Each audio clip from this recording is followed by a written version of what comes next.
Je suis Mehdi Villette, je serai votre formateur pour l'UC2 et nous aborderons plusieurs thématiques, notamment l'accueil du public en fonction des différentes structures, ainsi que l'analyse des besoins en fonction des différents adhérents. Aujourd'hui, on a vu un peu la nutrition en globalité. On a essayé de comprendre les différents groupes d'aliments, ce que ça pouvait apporter, les besoins et les valeurs nutritionnelles, les recommandations même globales qu'il peut avoir dans l'alimentation. Et on a adapté ça aussi aux besoins du sportif en faisant un point sur toute l'hygiène de vie qu'il faut aussi prendre en compte. L'objectif en fait en priorité dans cette formation, c'est que j'ai formé des coachs. En fait, on est tous différents et on fonctionne face à de l'humain, donc des êtres changeants et différents. Pour moi, le coach, et surtout à la sortie de cette formation-là, c'est qu'il faut qu'il puisse s'adapter. Et donc pour s'adapter, il va sortir avec un bagage, et ce que j'essaye moi aussi de leur insinuer et de leur faire comprendre, c'est que ce bagage, il évolue tout le temps. Il faut qu'on puisse agrémenter, continuer à chercher, continuer à se former, continuer à échanger, et c'est ça qui permet d'avoir encore plus de capacité d'adaptation.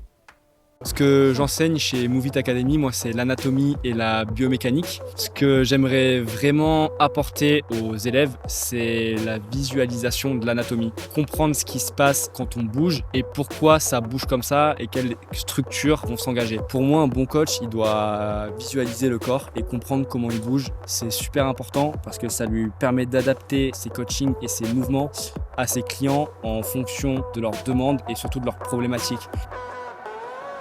Je suis Anne-Emmanuelle, je suis la formatrice pour l'UC4 de la formation CQP Instructeur Fitness de Move It Academy. Avec moi, vous apprendrez les secrets du marketing et de la communication pour promouvoir votre structure dans le domaine du fitness. Aujourd'hui, ils se demandent sur les réseaux sociaux comment on fait pour développer une communauté, comment on fait pour gagner de l'argent à travers des réseaux sociaux. Je vais leur donner les fondamentaux pour gérer sa production de contenu, quel type de contenu on va pouvoir créer, quelle valeur on va apporter à notre cible pour derrière, eux, promouvoir leur activité et générer du business.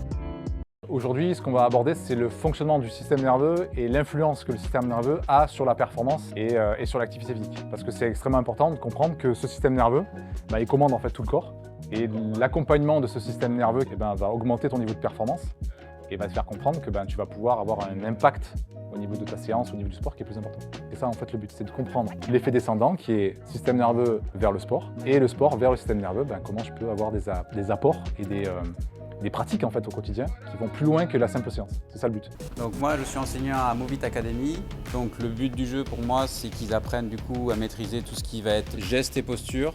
Donc le principe c'est qu'ils puissent maîtriser tous les gestes et postures dans leurs interventions, dans leurs démonstrations, dans leur coaching pour pouvoir assister en sécurité leurs adhérents, leurs clients, etc.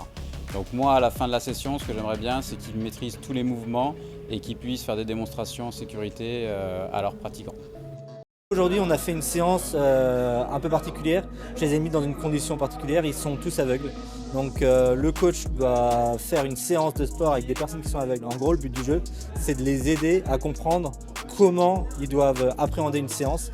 Là, le but de la séance aussi, ça va être qu'ils trouvent les termes et les spécificités nécessaires pour pouvoir faire en sorte que leurs adhérents comprennent exactement le mouvement qu'ils doivent faire. La difficulté d'avoir un mouvement juste avec une explication orale et un peu de toucher, comparé à la difficulté de voir le mouvement lorsqu'il l'exécute.